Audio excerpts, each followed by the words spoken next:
I knew the exact moment the company was going to die.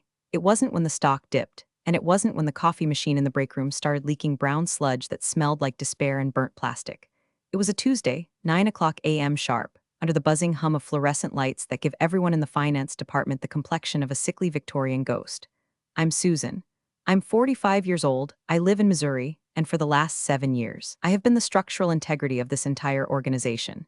You know how in every disaster movie, there's that one support beam groaning under the weight of the entire collapsing building? That's me. I'm a senior financial reporting analyst, which is corporate speak for the woman who fixes everyone else's math. The problem with being the person who quietly fixes everything is that eventually, people stop realizing anything was broken in the first place. They think the quarterly reports just manifest out of the ether, pristine and compliant, like financial manna from heaven. They don't see me at 7:30 p.m. on a Friday, rewriting the vice president's pivot tables because he thinks hard-coding numbers constitutes financial modeling. They don't see the custom SQL scripts I wrote 3 years ago, scripts that hold our entire billing dashboard together with digital duct tape and prayer. So, when the VP of Finance walked in that Tuesday morning, beaming like a man who just discovered fire, I should have known something terrible was coming. He had a younger clone trailing behind him. The clone was wearing a suit that cost more than my Honda Civic, with hair so perfectly gelled it looked like it could withstand a hurricane. Everyone, listen up, the VP bellowed, clapping his hands. The sound echoed off the beige cubicle walls. We all looked up. The data entry clerks, the junior analysts, the lifers like me with carpal tunnel braces and eyes tired from staring at Excel grids for 2 decades. I want you to meet Tyler, the VP said, gesturing to the clone. My son. He's fresh out of grad school, got his MBA, and he's going to be stepping in as the new director of strategic planning. He's got some fresh eyes and big ideas. Tyler stepped forward. He had that specific kind of confidence that only comes from never having had a credit card declined in your entire life. He looked around the room, his gaze sliding over the hardworking staff like we were furniture. Then, his eyes landed on me. Hey, listen, before I tell you how I systematically dismantled this man's ego, do us a small favor and hit subscribe and maybe an upvote. It costs you $0, which is exactly what I was getting paid for the overtime I'm about to describe, and it helps the algorithm know you enjoy witnessing corporate justice. Tyler smiled. It wasn't a nice smile. It was a shark assessing a seal. So, you're Susan? He asked, loud enough for the back row to hear. I am, I said, keeping my voice neutral. I was deep in a VLOOKUP nightmare, trying to reconcile the marketing budget for the third time this week because the marketing director apparently counts on his fingers. Tyler walked over to my desk. He picked up a stack of papers, my meticulously organized reconciliation logs, and flipped through them with a dismissive flick of his wrist. My dad told me about you, Tyler said. He chuckled, a wet, condescending sound. He says you're the steady hand, but looking at these workflows, it seems a bit archaic, doesn't it? The room went dead silent. The clicking of keyboards stopped. Even the break room fridge seemed to stop humming. Archaic, I repeated, slowly taking my hands off the keyboard. Yeah, Tyler said, tossing the papers back onto my desk. They slid and scattered across the floor. He didn't apologize. I've been looking at the org chart and the output metrics. Honest opinion, boss says you don't really contribute anything tangible. You're just maintaining. You need innovators, Susan, not caretakers. He looked around the room for approval, grinning. A few of the younger interns, terrified of the VP, let out nervous, snickering laughs. The sound scraped against my eardrums like sandpaper. I looked at the papers on the floor. Those logs represented hours of catching compliance errors that would have cost the company millions in SEC fines. I looked at the dark circles under the eyes of my team, who I shielded from the worst of upper management's incompetence every single day. Then I looked at Tyler. He was waiting for me to apologize, to scramble, to justify my existence. He wanted me to be the scared middle-aged lady who fears for her pension. Something inside me snapped. It wasn't a loud snap. It was the quiet, metallic ping of a high-tension cable finally giving way. The rage didn't feel hot, it felt like liquid nitrogen. It clarified everything. I stood up, I smoothed my skirt.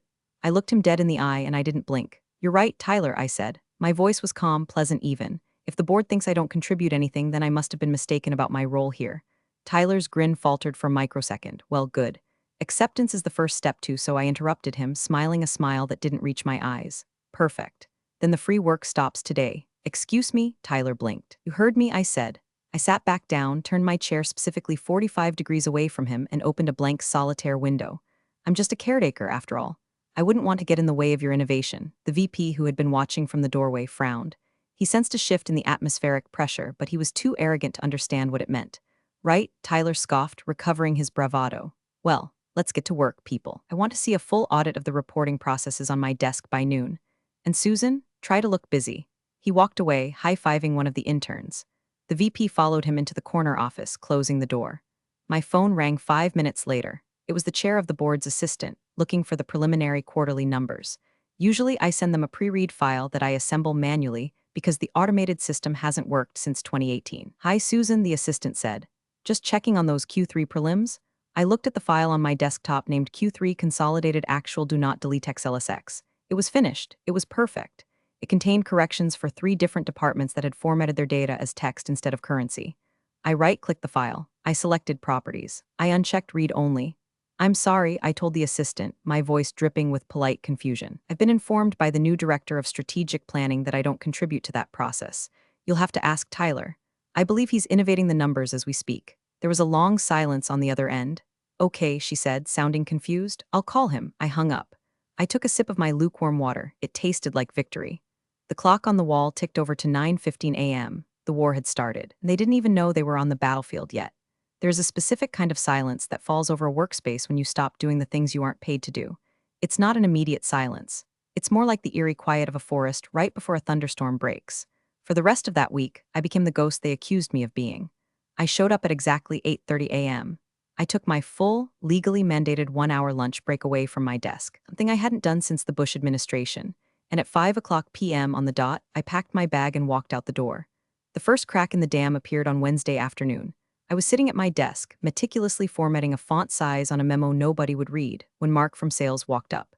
Mark is a nice guy, but he thinks Excel is a type of energy drink. "Hey, Susan," Mark said, leaning on my cubicle wall. "Quick question. I'm trying to input the commission data for the Midwest region, but the dashboard is giving me that weird error again. The one with the spinning red circle? Usually you just do the thing with the code." He made wiggle fingers in the air, mimicking typing. "In the past, literally 2 days ago, I would have sighed, logged into the backend, cleared the cache in the SQL server that gets clogged every time Mark uploads a CSV file with commas in the wrong place. Fixed it in 3 minutes." I looked up at Mark. I gave him my best customer service smile. "Oh, that sounds frustrating, Mark," I said. "But Tyler is handling all strategic processes now. I'm just a caretaker. I wouldn't want to interfere with the new protocols." Mark blinked. "But Tyler doesn't know how to clear the cache. I'm sure he'll figure it out," I said cheerfully. "He has an MBA. Mark stared at me for a long moment. He saw the dead look in my eyes. He nodded slowly, backed away, and walked toward Tyler's office. 10 minutes later, I heard Tyler's voice booming. "Just reboot it. Have you tried rebooting it? Why is everyone so incompetent today?" I took a sip of tea, Earl Grey hot. By Thursday, the cracks were widening. The finance dashboard, a Frankenstein's monster of code I had cobbled together over 5 years, relied on a daily manual patch I ran every morning at 8:45 a.m. It was a simple script, really. Just a few lines of Python that told the database to ignore the fact that the inventory system and the billing system were speaking 2 different languages. I didn't run the script on Thursday. At 10 a.m., the accounts payable director, a woman named Linda who communicated exclusively in bold red font, stormed out of her office. "Why are the vendor payments showing up as 0? She shrieked. "Why does the system say we owe General Electric $0? We owe them $4 million, the office murmured. Heads peeked over cubicle walls like prairie dogs sensing a predator. Tyler came out of his office looking slightly less gelled than usual. He was holding a tablet that was clearly not connected to the network. "It's a glitch," Tyler announced, waving his hand dismissively. "IT is working on it, probably a server latency issue." I kept typing. Clack, clack, clack, I was typing a grocery list. Tyler marched over to my desk. He smelled of expensive cologne and stress sweat. "Susan," he hissed, "do you know why the AP module is down?" I stopped typing. I looked at him over the rim of my glasses. I assume it's because the legacy patch wasn't applied. But as you pointed out, my workflows are archaic. I assumed you had implemented a modern solution. Tyler's jaw worked. He wanted to scream at me. He wanted to demand I fix it. But he had spent the last 48 hours telling the entire executive team that he was overhauling the department's sluggish legacy systems. If he admitted he needed me to run a script he didn't understand, he'd look like a fool. "Right," he said, his voice tight. "Right. We're migrating to the cloud anyway. This is just temporary friction." "Friction," I repeated. "That's a good word for it." He stormed off. I watched him go into the server room. A few minutes later, the IT guy, Dave, walked out shaking his head. Dave caught my eye. Dave knew. Dave and I had shared war stories in the elevator about the server architecture. He gave me a tiny, imperceptible nod. He wasn't going to tell Tyler about the Python script either. Friday was the deadline for the preliminary board deck. Usually, this is the time I start sweating. I usually spend Thursday night correcting the variance analysis because the department heads always confuse budget with forecast. I usually smooth out the graphs so the trend lines don't look like a heart attack victim's EKG. This Friday, I was calm. I had done exactly what was asked of me. I entered my data, only my data. I didn't check the other tabs. I didn't correct the formulas in the summary sheet. At 3 p.m., Tyler sent an email to the entire department. Subject, Q3 report finalized team, great work. I've compiled the final report. We're sending this to the board for review over the weekend. This is what efficiency looks like. Attached was the Excel file. I opened it. It was a bloodbath. The cash flow tab was referencing a cell that didn't exist. The EBITDA calculation was double counting the tax credits because someone, probably Tyler, had hard-coded a positive integer where a negative one should be. And most beautifully, the executive summary pivot table was blank. Just a gray box. I stared at the screen. It was like watching a car drive off a cliff, but the car was made of money and the cliff was my company's reputation. I could have fixed it. I could have hit reply all and said, hey, row 45 is broken and you forgot the amortization schedule. It would have taken me 10 minutes. Instead, I closed the file. I opened my email client. I created a new folder named the Tyler Era and dragged the email into it. Then, for the first time in 7 years, I left the office at 4:58 p.m. As I walked to the elevator, I saw Tyler in his glass office, feet up on the desk, laughing into his phone. He looked like a king surveying his kingdom. He didn't realize the castle was built on a sinkhole, and I had just stopped holding up the floor. Monday morning arrived with the subtlety of a sledgehammer. The weekend had passed in a blur of relaxation I wasn't used to. I'd actually gone to a farmer's market. I bought artisanal jam. I didn't check my work email once. It felt illicit, like I was cheating on my anxiety. When I walked into the office, the air was thick enough to chew. The silence from the previous week was gone, replaced by the frantic murmuring of people who know something is wrong but don't know who to blame yet. The quarterly reports, the ones Tyler had so proudly blasted out on Friday, had populated into the global system over the weekend. And now the dashboards were lighting up, but not in the good way. I sat at my desk and unlocked my computer. My inbox was flashing. 47 unread messages. That was low for Monday, which meant the people who usually asked me for help were either trying to solve it themselves or were too afraid to ask. I opened the main dashboard. The first thing I saw was the revenue by region chart. The East Coast bar was towering, reaching into the trillions. The West Coast was showing negative revenue, which, unless we had started paying customers to take our product, was impossible. It's a glitch. Tyler's voice rang out from the conference room. The door was open. He was pacing, phone pressed to his ear. I'm telling you, it's a display error. The underlying data is solid. I audited it myself. I took a sip of my coffee. It was bad office coffee, burnt and acidic, but today it tasted like nectar. Audited it himself, I whispered to my monitor. He highlighted the cells yellow. That's not an audit, Tyler. That's coloring. My desk phone rang. It was Brenda from analytics. Brenda is one of the good ones, sharp, cynical. And tired? Susan, she whispered. She sounded like she was hiding under a desk. Are you seeing this? Seeing what, Brenda? I asked, keeping my voice loud enough for the passersby to hear. I'm just focused on my personal tasks today. The COGS calculation, Brenda hissed. Cost of goods sold. It's dividing by zero, Susan. The entire manufacturing tab is just hash div/0. Errors all the way down. I traced the formula. It's linking to a file on Tyler's desktop. A file we don't have access to. I suppressed a smile. Of course it was. Tyler had probably linked the master sheet to a local spreadsheet on his laptop, thinking it would update dynamically for everyone else. It's the rookie mistake to end all rookie mistakes. That sounds like an IT permission issue, I said smoothly. Have you tried putting in a ticket? Susan, Brenda pleaded. You know how to fix this. You just change the reference path to the shared drive. It takes 3 seconds, please. The director of operations is breathing down my neck. I felt a twinge of guilt. Brenda didn't deserve this. But if I fixed it for Brenda, Tyler would take credit for the quick resolution. He would learn nothing, and nothing would change. I really can't, Brenda, I said, my voice dropping to a sympathetic coo. Tyler was very specific. He's re-engineering the workflow. If I touch the reference paths, I might break his new proprietary model. I can't take that risk. You know how the VP is about insubordination. There was a pause. Brenda understood. Okay, she said, her voice hardening. I get it, proprietary model. I'll let operations know we're waiting on Tyler's local file. She hung up. By noon, the chaos had spread to the executive floor. The VP, Tyler's dad, came storming down the stairs. He rarely took the stairs. He looked red-faced. He marched straight into Tyler's office. Through the glass walls, we could see the pantomime of a family argument disguised as a business meeting. Tyler was gesturing wildly at his laptop. The VP was pointing a finger at the screen. Then they both looked at me. I didn't look up. I was busy alphabetizing my desktop icons. The VP came out, followed by Tyler. They walked over to my desk. Susan, the VP said. He sounded breathless. We have a small technical hiccup. The dashboard isn't pulling the manufacturing data correctly. Oh no, I said, widening my eyes. That's terrible. Tyler seems to think that the old system you built is conflicting with his new inputs, the VP said. He was trying to sound authoritative, but I could hear the desperation. We need you to take a look. Just smooth it out. This was it. The moment they dragged me back in. The moment I was supposed to say move over, and fix their mess so they could go back to ignoring me. But I remembered the look on Tyler's face when he called my work archaic. I remembered the 7:30 p.m. Fridays. I'd love to help, I said, and I meant it. I would love to help if I were a valued employee. But I don't have admin access to Tyler's laptop. If the data is hosted locally on his machine, as it appears to be, my archaic system can't reach it. It's a security protocol. I'm sure you remember approving it last year. The VP blinked. He didn't remember. He never read the security protocols. Well, can't you just override it? Tyler asked, annoyed. Just hack it or whatever. Hack it, I repeated.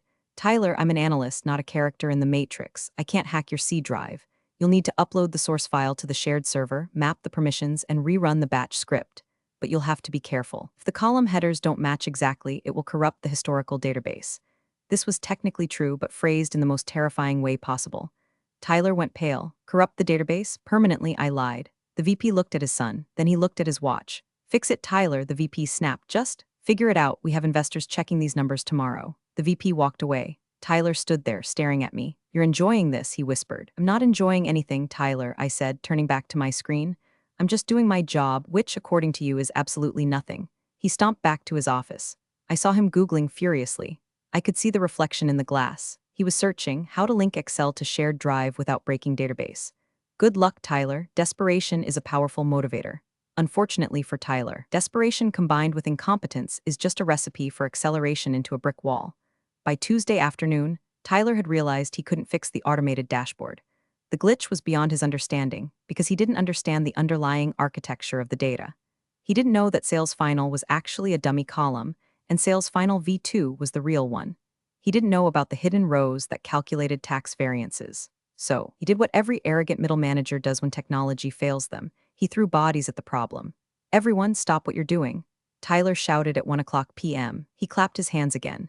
I was starting to develop a Pavlovian twitch of hatred for that sound. The system is down because of legacy issues, he announced, glaring in my direction. So we're going manual. I want everyone to open a blank sheet. Are going to rebuild the quarterly report from the raw invoices.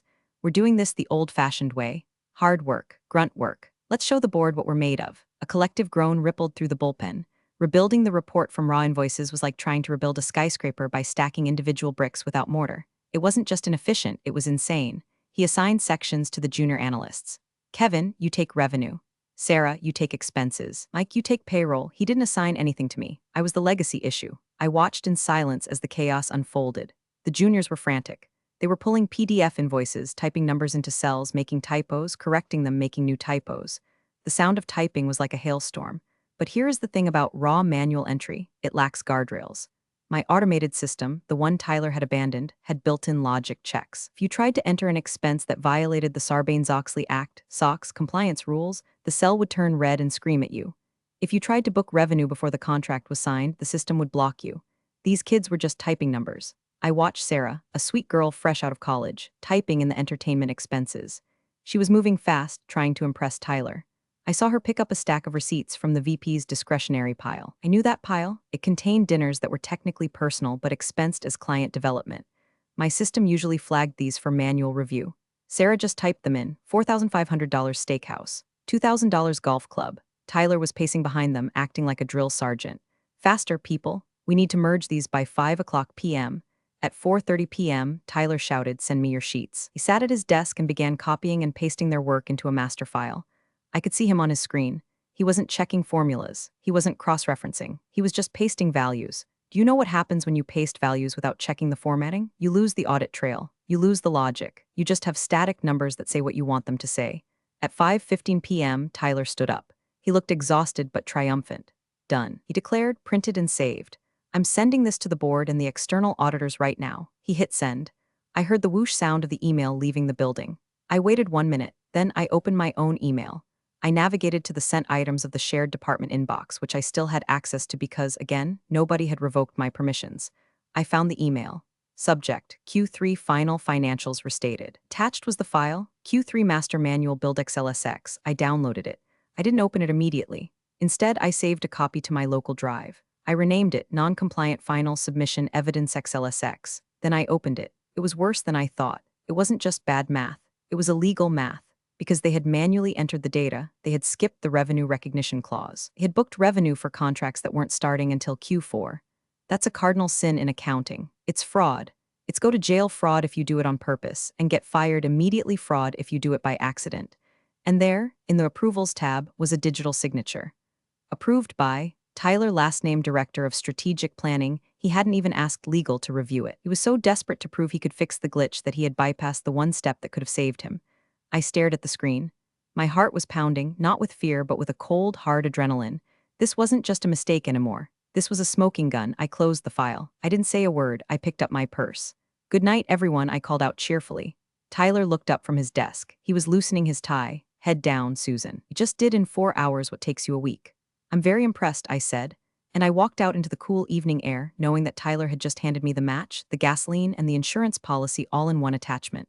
The thing about external auditors is that they don't care about your office politics. They don't care who your dad is. They care about numbers and they care about liability. They are the sharks that eat the other sharks. Wednesday morning. The bomb dropped, but it didn't explode immediately. It ticked. It started with an email from Deloitte, not a generic notification, but a direct inquiry from the senior audit partner. Let's call him Roger.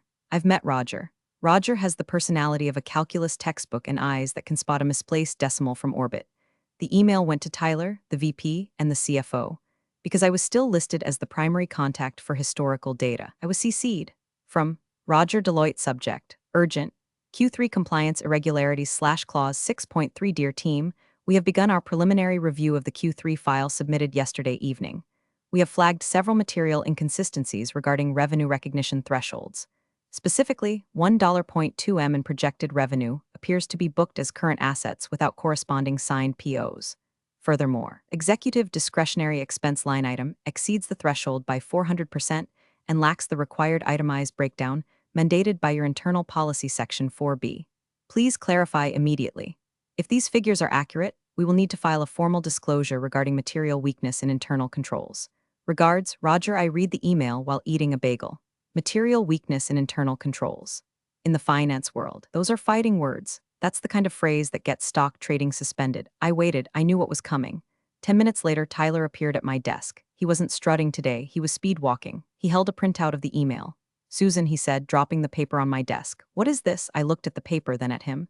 "It appears to be an email from the auditors, Tyler." "I know what it is," he snapped. "I mean, what is this clause 6.3? Why are they flagging revenue? We entered the numbers exactly off the invoices."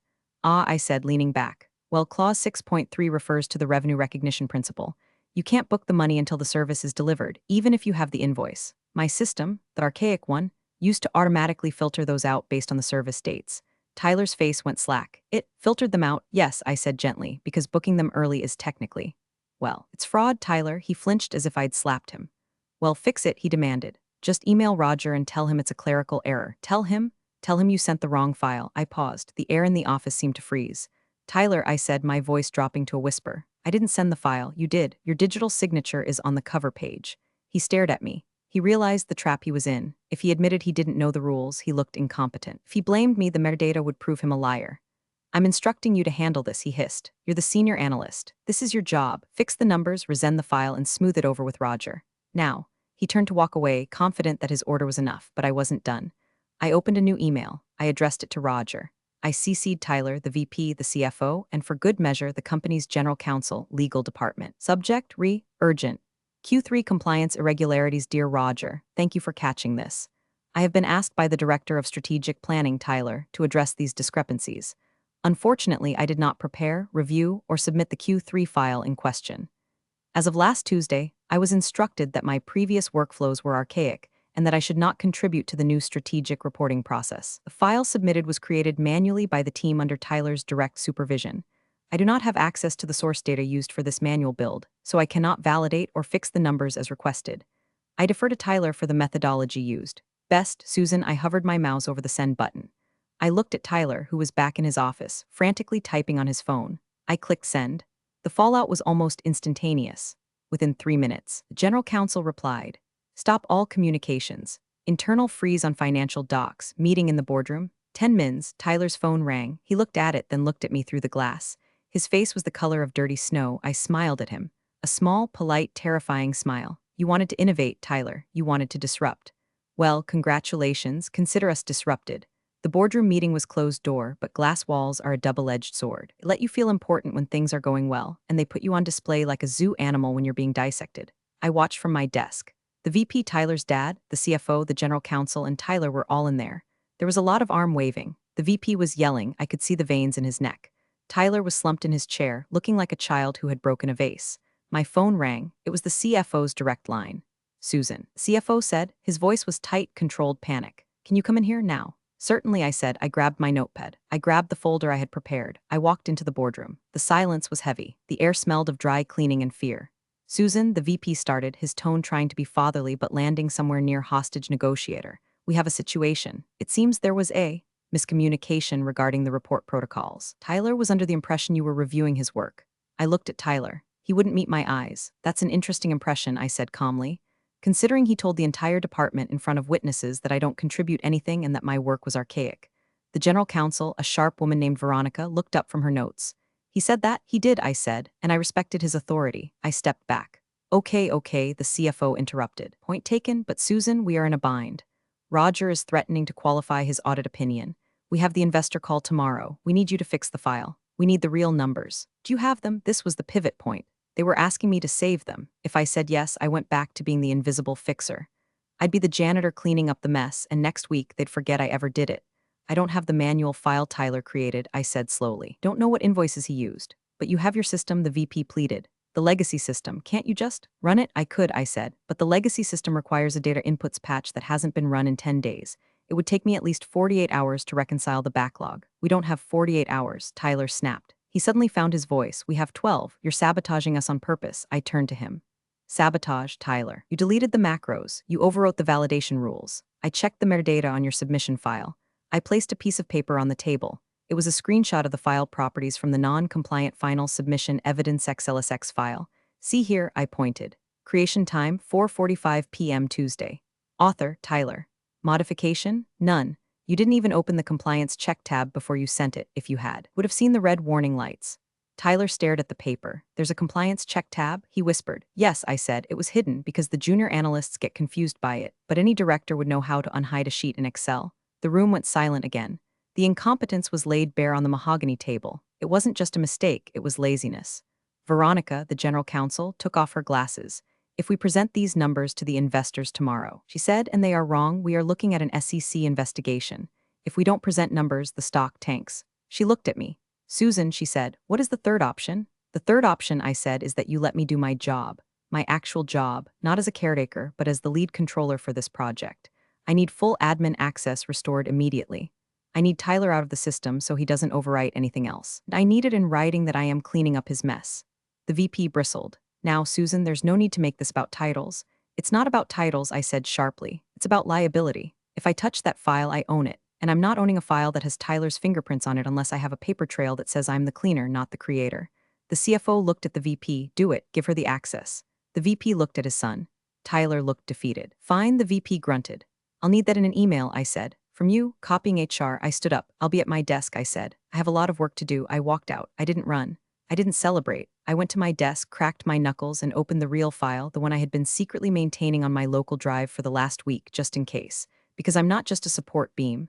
I'm the architect. I stayed until 3:00 a.m. I didn't mind. There was a rhythm to the work when I didn't have to fight incompetence at every turn. I scrubbed the data. I reconciled the accounts. I produced a Q3 report that was accurate, compliant, and unfortunately for the company, showed the true cost of Tyler's strategic initiatives, mostly wasted consulting fees. The next morning, the investor call was scheduled for 10:00 a.m. This wasn't just a conference call. It was a video summit with the major stakeholders. The lead investor was a man named Mr. Sterling. He represented the private equity firm that owned 40% of us. He was a man who smiled rarely and blinked even less. I wasn't invited to the meeting. I was just the mechanic who had fixed the engine. I sat at my desk, listening to the audio feed that was broadcast to the senior staff. Good morning, gentlemen. Mr. Sterling's voice came through the speakers, smooth like gravel under tires. I've reviewed the revised deck you sent over at 4:00 a.m. It looks significantly different from the version we saw 2 days ago. Yes, the VP's voice. He sounded tired. We found a clerical error in the initial data pull. We wanted to ensure absolute accuracy, so we restated the figures. A clerical error, Sterling repeated. That shifted the EBITDA by $3 million. It was a complex consolidation issue. Tyler chimed in. He sounded shaky, but he was trying to spin it. We're transitioning to a new dynamic reporting model. Growing pains. You know how it is with technology. Technology, Sterling said. His tone was flat, interesting. Because the metadata on this new file, the accurate one, says it was authored by Susan M. The previous file, the one with the illegal revenue recognition, was authored by Tyler VP's son. Silence on the line. I froze. Mr. Sterling checked metadata. God bless him. I want to understand, Sterling continued, his voice dropping an octave. Why is the dynamic reporting model producing fraud while Susan M. is producing accurate GOP financials? Who is leading this department? I am, the VP said quickly. Tyler is my director of strategy. And Susan? Sterling asked. She's a senior analyst, the VP stammered. She supports the team. Bring her in, Sterling said. Excuse me. Bring her into the room, Sterling commanded. Now, I want to hear from the person who actually knows how the money works. The door to the boardroom opened. The CFO's assistant ran out, looking pale. Susan, she squeaked. They want you inside. I stood up. I smoothed my blazer. I grabbed my folder, my reveal folder. It contained the emails, the logs, the screenshots, and the time-stamped rejection of my archaic advice. I walked into the boardroom. The camera was on the big screen. Mr. Sterling's face was 10 feet tall. This is Susan, the VP said, gesturing to me. He wouldn't look at me. Hello, Susan, Sterling said. Good morning, Mr. Sterling, I said. I stood behind the empty chair at the end of the table. Did you write the report we received this morning? He asked. I did, I said. And why wasn't this the report we received 2 days ago? I looked at Tyler. He was sweating profusely. He looked like he was about to throw up. I could have buried him right there. I could have screamed. But that's not how you win in corporate America. You win with precision. There was a strategic decision, I said carefully, to explore a new manual workflow led by the Director of Strategic Planning. I was instructed to step back from the process to allow for this innovation. When the output of that process proved non-compliant, I was asked to step back in and restore the integrity of the data. Instructed to step back? Sterling asked. By whom? I didn't say a name. I just let my eyes drift very clearly to Tyler. Sterling followed my gaze, then he looked at the VP. So, Sterling said, you sidelined your most competent asset to let a junior director play with the numbers, and you almost triggered an SEC violation. It was a misunderstanding of roles, the VP tried to say. Looks like a misunderstanding of talent, Sterling corrected. Susan, sit down. I sat down. Walk us through the variances, Sterling said to me. I want to know exactly where the money went, and for the next hour I ran the meeting. I explained the numbers. I answered every question without looking at a note. I dismantled Tyler's strategy line item by line item, showing exactly where the waste was. I didn't have to insult him. The numbers insulted him for me. When the screen went black, ending the call with Mr. Sterling, the room didn't exhale, it suffocated. The VP sat with his head in his hands. Tyler was staring at the table, his face a mask of shock. The CFO was looking at me with a mixture of awe and fear. Well, the general counsel, Veronica said, breaking the silence, that was illuminating. He humiliated us, the VP muttered. He looked up, his eyes darting to me. You hung us out to dry, Susan. You made it sound like we're incompetent. I answered the questions truthfully, I said. Would you have preferred I lied to the lead investor? Because I believe that's what got us into this mess on Tuesday. You could have softened it, Tyler snapped. You didn't have to mention the manual workflow. You could have said it was a software bug. I reached for my folder, the reveal folder. Tyler, I said, opening it. I think it's time we stop pretending this was a software bug. I slid a stack of papers across the mahogany table. They fanned out perfectly. What is this? The CFO asked, picking up the top sheet. That, I said, is a log of every interaction regarding this report. Here is the email from last Tuesday where Tyler stated, I don't contribute anything. Here is the IT ticket where he requested admin access to overwrite the compliance macros. Here is the timestamp of when he rejected Brenda's warning about the #div/0 errors. I pointed to a graph I had printed out. It showed the error rate in the system. It was a flat line for 7 years, my years. Then, last Tuesday, it spiked vertically like a rocket launch. And here, I said, tapping the final document, is the side-by-side comparison of the Tyler version vs. the GOP version. The Tyler version overstates revenue by 12% and understates expenses by 8%. That's a 20% variance. In our industry, that's not a mistake, that's negligence. Veronica picked up the comparison. She adjusted her glasses. Jesus, she whispered, if we had published this, we'd be delisted. She looked at the VP. Did you know about this? She asked him.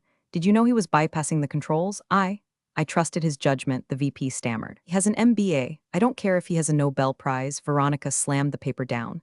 He almost torched the company. And you, she looked at me, you let it happen. I didn't let it happen, I corrected her, my voice turning icy. I was ordered to stand down. I have the email from HR acknowledging the change in my duties per Tyler's request. I followed the chain of command. I let you drive the car. I can't help it if you drove it into a wall after I told you the brakes were cut. The CFO nodded slowly. He saw the legal reality. I was bulletproof. I had documented everything. She's right, the CFO said. She's the only reason we survived that call just now. Sterling likes her. Sterling likes competence, I said. And right now this room is very short on it. Tyler stood up. I'm not sitting here and listening to this insubordinate. Sit down, Tyler. CFO barked. It was the first time I'd ever heard him raise his voice. Tyler sat. We have a problem, the CFO addressed the room. Sterling is going to ask for a follow-up next week. He's going to want to see the new controls. If Tyler is still the director of strategy, Sterling is going to pull his funding. The VP looked at his son. He looked at his pension. He made a calculation. We can reassign him, the VP said weakly. Special projects, no. Veronica said. He signed the fraudulent report. He's a liability. She turned to me. Susan, she said, what would it take to fix the department? Permanently, I looked at them. The powerful men who had ignored me for a decade. Now they were begging. I want the interim controller title, I said. I want the salary that comes with it, retroactive to the beginning of the quarter. And I want full hiring and firing authority for the analyst team. No more nepotism hires. No more innovators who don't know how to use a VLOOKUP. Done, the CFO said immediately. And I added, looking at Tyler, I want my office back, the corner one, the one Tyler is in. Tyler packed his box at 4:00 p.m. It's amazing how little of a footprint a loud person actually leaves. He had been there for 3 months, caused millions of dollars in potential damages, and yet, all his belongings fit into a single cardboard box. A stress ball, a framed photo of himself on a boat, a coffee mug that said hustle. The office was quiet as he walked out. Nobody laughed, nobody jeered, we just watched. It was the silence of the immune system expelling a virus. The VP, his father, didn't come out to say goodbye. He was in a closed-door meeting with HR, fighting for his own survival. Rumor was he'd be taking an early retirement by the end of the month. I stood in the doorway of my new office. Glass corner office. It still smelled like Tyler's cologne, but I'd opened the window to let the fresh Missouri air in.